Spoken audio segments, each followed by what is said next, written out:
예, 반갑습니다. 신현수 민정수석의 파동에 따라서 윤석열 검찰과 문정권의 대립각이 첨예해지면서 이제 다음 주로 예정이 되어 있는 검찰 중간 간부 인사에 관심이 쏠립니다. 문정권을 향한 정권 비리 수사팀, 그 수사팀의 인사가 어떻게 되느냐? 윤석열은 지금 현재 수사를 하고 있는 권력 비리 수사를 하고 있는 수사팀은 유지를 해달라라는 요청을 했는데 박범계가 문정권이 이를 그대로 용인을 하겠느냐. 검사장에 이어서 결국 핵심은 이승윤이었죠. 이승윤을 유임시키는 데 이어서 이제 정권 비리 수사팀은 해체를 하는 가능성이 높다. 이런 전망들이 나오고 있습니다. 이게 관심거리고, 또 하나는 여야 서울과 부산시장 보궐선거 후보들의 토론회가 이제 중반전을 넘기면서 안철수 금태섭 토론회도 어제 1차가 있었고, 중반전이 넘어가면서 판세가 어떻게 되어가느냐 하는 이런 것들이 관심입니다. 서울은 안철수와 비안철수의 대결이다. 여야 통틀어서. 부산도 박형준과 박형준의 대결이다. 이런 구도가 되고 있습니다. 토론회에 예상을 했던 대로 안철수나 박형준, 지금 선두를 달리고 있는 여론조사에서 그 1위권 후보들이 토론 준비도 많이 한 것으로 드러나고 있고 확인이 되고 있고, 또 지금 인지도 싸움이라는 얘기가 있듯이 지금 국민의힘 쪽에서는 토론회가 있고 나면 1000명의 그 토론회 검증단을 만들어서 그때그때 판정을 하죠. ARS 조사를 통해서, 여론조사를 통해서. 인지도가 높은 사람들, 지금 현재 지지율이 높은 사람들이 대체적으로 좋은 평가를 받고 있다. 이런 것도 영향을 미치는 것 같습니다. 안철수 대표도 많은 준비를 한 것이 어제 토론회에서 드러났다. 좀 안정감을 많이 보였다. 이런 얘기들입니다. 상대적으로 여당 측, 서울은 박영선, 우상호인데, 우상호는 그 박원순에 대해서 자신의 롤 모델이다라는 말을 하면서 박원순의 그 폭행 부분까지도 감싸 안는, 그래서 그게 2차 가해다라는 판정까지 내려지면서 우상호는 더 어려워지는 처지에 이르렀고, 박영선도 사실은 이렇게 대립 구도도 형성되지 않고 쟁점도 없으면서 상당히 맥을 잃어가는 분위기다, 이렇게 보입니다.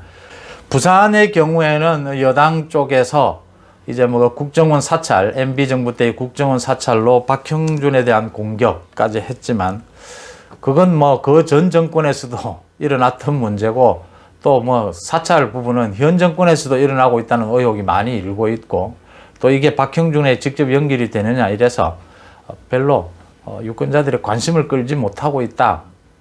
또 그 가덕신공항에 대해서도 이 가덕신공항 그 법안, 특별법안을 만들면서 거기에 예비 타당성 조사를 면제를 해주느냐 안 해주느냐로 논란이 있는데, 예비 타당성 조사를 넣는 것도 법리상 문제가 있지만, 넣는다 하더라도 야당 쪽에서 가덕신공항 건설을 야당 쪽에서도 찬성을 하게 되면 그것도 큰 유권자들에게 영향을 미치지 못할 것이다.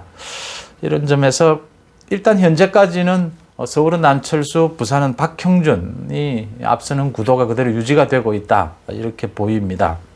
재미있는 것은 제가 일전 유튜브에서 그 나경원이 보수와 중도 얘기를 하면서 이 짜장면 짬뽕 논쟁을 불러일으켰는데, 그때 제가 왜 이걸 누가 다른 사람들이 받아서 맛 공격을 하지 않느냐, 짜장면 짬뽕을 섞으면, 나경원이 그랬죠, 이게 뭔 맛이 있느냐, 짜장면 짬뽕을 섞으면 안 되죠, 지금은 볶음밥을 먹을 때다, 이런 주장을 누가 해서 반박을 하는 것이 중요하다 했는데, 오세훈 후보가 또 어제 그렇게 반박을 했어요. 이런 겁니다. 그러니까 지금 많은 보수, 우파 진영의 야권의 많은 후보들이 이제 이 중도층에 대해서 큰 관심을 기울이기 시작했다. 어쩔 수 없이 지금 중도층을 누가 잡느냐가 이 승부의 쟁점이 되기 때문에 보수, 우파 진영의 진영의 논리는 단단히 하면서도 결국 이렇게 진영끼리 맞대결을 벌리는 이런 박빙의 승부에서는 이 중간층에 있는 유권자들의 마음을 누가 잡을 수 있느냐, 이런 쪽으로 굉장히 많은 관심이 기울어져 있다는 점에서 바람직하다, 이렇게 보입니다. 마찬가지로 반문재인으로 연대, 반문재인 연대로 뭉쳐야겠지만 반문재인 연대만으로는 안 되고 중간층을 잡기 위해서는 또 새로운 비전까지도 보여줘야 된다라는 부분, 이런 부분까지도 신경을 쓴다는 점에서 바람직하다 이렇게 보입니다. 그 다음으로 이제 신현수 파동이죠. 신현수는 지금 뭐 지방으로 내려갔다고 하는데 여당 쪽에서는, 여권에서는 이제 신현수 달래기에 아마 매달리고 있는 것 같습니다. 일단은 신현수가 다시 복귀할 가능성은 낮아 보이는데, 그래도 신현수가 문재인에게 반기를 들었다고 해서 그럼 신현수가 뭐 완전히 윤석열이나 뭐 이렇게 감사원장 최재형처럼 완전히 뭐 야권과 같은 보조를 맞추느냐, 이렇게 보는 것은 잘못됐다라고 봅니다. 그것은 아니고 신현수는 문재인의 사람입니다. 오랫동안.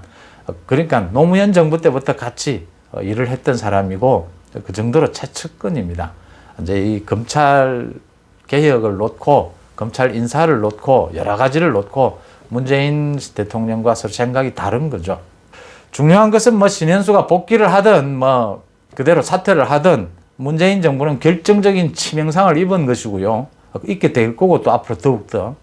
이제 남은 건 검찰 간부들 인사에서 문재인 정부가 정확하게 의도를 드러냈죠. 여전히 똑같은 기류입니다. 그러니까 이승윤이 핵심인데, 모든 지금 권력형 비리를 틀어막고 있는 것이 이승윤, 심재철인데, 이승윤, 심재철을 유임시키고 영전시키고 이렇게 하면서 검찰의 권력형 비리 수사 막는데 이제 총력전으로 나섰다. 그 기조가 이제 다음 주에 있게 될 그 검찰 중간 간부 인사에서도 이어질 것이다. 이렇게 예상이 됩니다. 다음 주에 월요일 날 인사위가 열린다고 합니다. 검찰. 그 인사위 다음에 중반쯤에, 다음 주 중반쯤에 검찰 중간 간부 인사가 있는데, 뭐 여러 가지가 있습니다. 방탄 친문재인 검사들을 다 승진시키고 영전시킬 겁니다. 뭐 그건 뭐 당연하고요. 주목하는 것은 지금 송철호, 김학의, 원전수사 이 팀을 해체하느냐 안 하느냐는 부분입니다. 윤석열 총장은 이미 법무부 측에 인사안을 전달을 했다고 합니다. 현재 수사를 맡고 있는 이 수사팀들은 해체하지 말아라. 이건 건드리지 말자. 라는 부분들을 전달을 했다고 합니다. 자, 박범계가 이제 문 대통령의 지시를 받아서 이거 어디까지 이제 손을 댈 것이냐, 이런 부분들입니다. 지금 원전은 대전지검에서 수사를 하고 있고, 수원지검에서 김학의를 수사하고 있고, 지금 중앙지검에서 송철호 사건을 수사를 하고 있죠. 이 검찰 중간간부 인사를 놓고 벌써부터 뭐 여러 가지 얘기들이 나오고 있습니다. 박범계 법무부 장관 쪽에서도 그 인사안을 다 마련을 했고 이제 조율하는 과정이죠. 오늘은 대검 감찰과장을 지낸 그 정희도 청주지검 형사 1부장이 검찰 내부통신망에 글을 올려서 이 검찰 중간간부 인사에 대해서 이런저런 자기 의견을 말했습니다. 그 의견에 임은정 지금 대검찰청 감찰과장으로 임은정이가 승진을 한다라는 얘기가 나돌고 있는데 좀 개탄스럽다라는 겁니다. 임은정이는 아시다시피 뭐 친문정부 검사로 오래전부터 윤석열 총장과 대립각을 세우면서 윤석열 총장에 대한 뭐 공격을 서슴지 않고 있는 검사죠. 임은정이 영전이 된다. 또 뭐 어느 부장이 법무부에 충성 맹세를 하고 이번에는 어느 요직으로 옮긴다. 뭐 이런 얘기들이 나온다.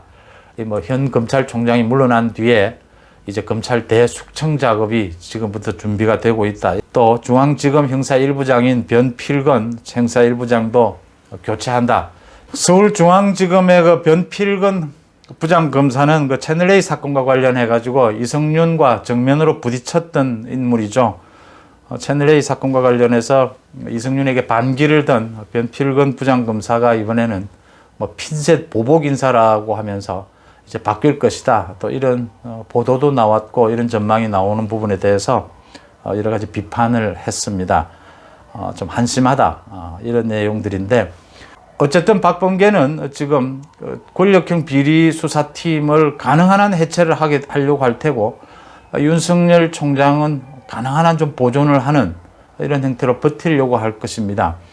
대전지검장이 유임이 된 사례에서 보듯이 어느 정도 완전히 물 교체를 하는 이런 것은 하지를 못할 것이다. 박범계도 후유증이 너무 심각하니까 이번에 신현수 사태에서 보듯이 윤석열 검찰총장이 얼마만큼 이 수사팀을 지켜내느냐, 이게 지금 중요한 게 시간이 촉박하기 때문입니다. 지금 선거가 다가오게 되면 검찰 수사가 아무래도 중단이 될 수밖에 없고, 그 전에 이제 권력형 비리 수사를 마무리해야 되는 윤석열 총장 입장으로서는 이 수사팀이 조금이라도 이렇게 바뀌게 된다면 이 기간이 길어질 수밖에 없지 않습니까? 그 또 업무를 익히고 하는데 이 시간이 걸릴 부분이기 때문에 가능한 한 수사팀은 그대로 보존을 해서 다음 달 초쯤에 이제 마무리 수사를 끝내야 되는 이런 상황입니다. 이제 넘어가게 되면 선거고, 그 이후에는 이제 윤석열 총장이 교체되는 이제 뭐 진짜 뭐 마지막 상황이기 때문에 검찰 수사가 힘을 받지를 못할 것이다. 반면에 문재인 정권으로서는 어쨌든지 시간을 끌기 위해서는 이 수사팀을 흔들 필요가 있다. 이런 부분들이 정면 충돌을 하는 과정에서 지금 신현수 파동, 이제 윤석열 총장도 지금은 물론 뭐 수사로 말을 할 때입니다. 권력형 비리 수사를 가지고 다음 달까지는 이제 수사 결과물을 내놓으면서 말을 할 때고, 거기에 이제 제대로 이루어지지 않거나 수사 결과로 말을 하고 난 뒤에 상황을 보면서 윤석열 총장도 정확하게 자기 이제 의사를 다시 표명을 해야 되는, 자기 입장을 밝혀야 되는 그런 시기가 다가오고 있다. 필요하다면 거기에서 자신의 이제 정치적인 어떤 결단을 해야 될 상황도 오고 있다. 이렇게 보입니다.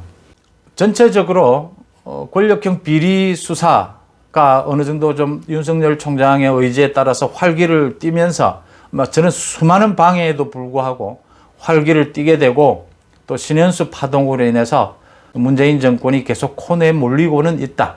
또 보궐선거 부분도 일단 야권 쪽에서 일단은 주도권은 잡아가고 있는 형국이다. 이런 부분들을 계속 유지해 갈 수 있느냐 하는 대목을 한번 지켜봐야 될 것 같습니다. 고맙습니다.